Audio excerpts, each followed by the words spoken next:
बिस्मिल्लाहिर्रहमानिर्रहीम। Food with Sajida YouTube channel की जानब से खुश आमदीद। अस्सलामुअलैकुम व्यूवर्स, आज मैं आपके लिए एक मीठी सी रेसिपी लेके आई हूँ। मेरी वीडियो को अंत तक देखिएगा और मेरी वीडियो को लाइक शेयर भी कर दीजिएगा। आज मैं सेब का मुरब्बा बनाने लगी हूँ। उम्मीद करती हूँ कि जब आप मेरी इस वीडियो को देखेंगे तो आपको इंशाल्लाह ये ज़रूर पसंद आएगी। आप भी घर में मुरब्बा बना के देखिएगा। 1 किलो मैंने सेब लिए हैं। ये दरमियाने साइज़ के सेब हैं, ना ज़्यादा बड़े और ना ज़्यादा छोटे, नॉर्मल साइज़ के सेब हैं। इनको धो के अच्छी तरह छिलका उतार लेंगे, बारीक साइज़ का छिलका उतार लेंगे अच्छी तरह। मेरी वीडियो को एंड तक ज़रूर देखिएगा। अगर आप चैनल पर नए हैं तो प्लीज़ मेरे चैनल को सब्सक्राइब कर लीजिएगा और बेल का बटन दबा दीजिएगा ताकि मेरी नई आने वाली वीडियो आप तक पहुंच सके। मुझे दुआ में याद रखिएगा। अल्लाह ताला आपके और हमारे रिज़्क़ में इजाफ़ा करे। जी, हमने सेब को छील लिया है और छुरी की नोक की मदद से हम साइडों से इसका छिलका अच्छी तरह निकाल लेंगे।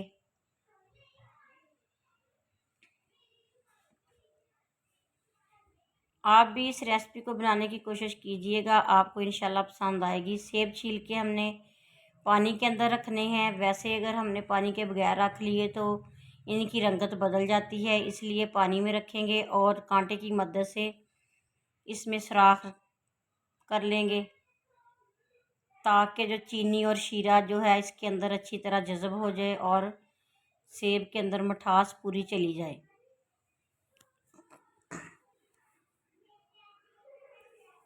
कढ़ाई में मैंने 2 गिलास पानी शामिल कर लिया है और इसमें चीनी डाल के उसका शीरा बनाएंगे। चाशनी गाढ़ी सी बना के इसके अंदर हम सेब रखेंगे और इसी पानी में ही हम उनको गिलाएंगे। कोई सेब को उबालना नहीं है, कोई कुछ करना नहीं है, बस इसी चीनी में हमने सेब रख देने हैं। 6-7 दाने मैंने सब्ज़ इलायची के लिए थे, उनके बीज निकाल के वो भी मैंने इसमें शामिल कर लिए हैं। जब ये हल्का सा पक जाएगा तो इसमें हम सेब शामिल कर देंगे। प्लीज़ मेरे चैनल को सब्सक्राइब कर दीजिएगा और मेरी वीडियो को लाइक भी कीजिएगा और शेयर भी कर दीजिएगा। अल्लाह ताला आपके और हमारे रिज़्क़ में इजाफ़ा करे, आमीन। पानी को थोड़ा सा उबाल आ गया है, चीनी जो इसमें हल हो चुकी है। अब सेब मैं इसके अंदर सारे ऐसे ही उठा के रख दूँगी और हल्की आंच पे इनको पकाते जाएंगे।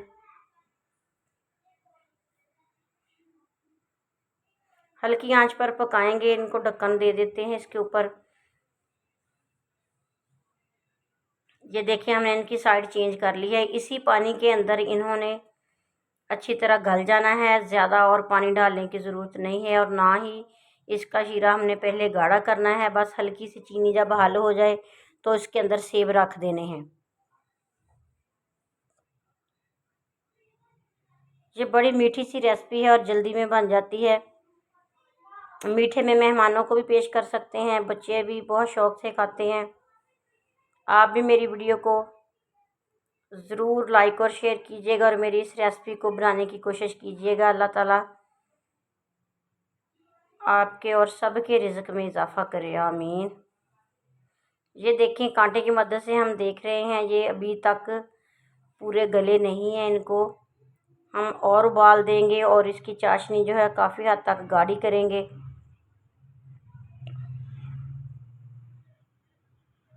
चमचे की मदद से आहिस्ता आहिस्ता हिलाते जाएंगे।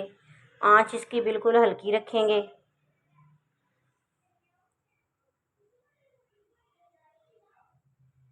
वक्फे वक्फे से साइडों की साइड चेंज करते जाएं, ये अच्छी तरह पक जाएंगे। अब मैं इसमें थोड़ा सा आधे चम्मच से भी थोड़ा सिरका शामिल करूँगी।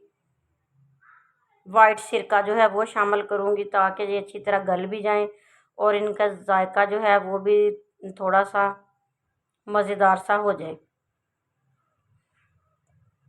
ये देखें, अब आपके सामने है सेब जो है तकरीबन गल चुके हैं।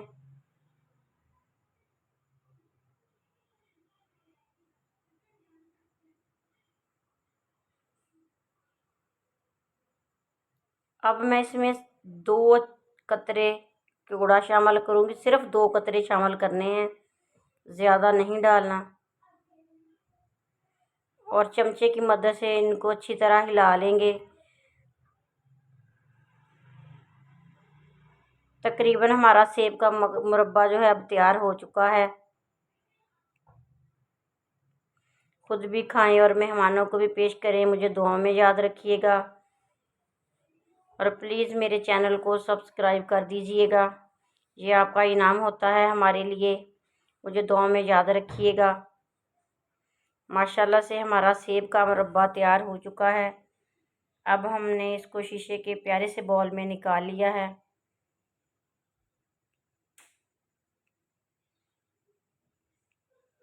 प्लीज़ मेरी वीडियो को लाइक और शेयर ज़रूर कीजिएगा। माशाल्लाह जी देखें, चाशनी भी काफ़ी हद तक गाढ़ी है और सेब जो है वो अच्छी तरह गल चुके हैं। फ्रीज़र में रखें, ठंडा करें, खुद भी खाएं, मेहमानों को भी पेश करें और मुझे दुआ में याद रखें। अल्लाह ताला आपके और हमारे रिज़्क़ में इजाफ़ा करे। मेरी वीडियो एंड तक देखने का शुक्रिया। ओके, अल्लाह हाफिज़।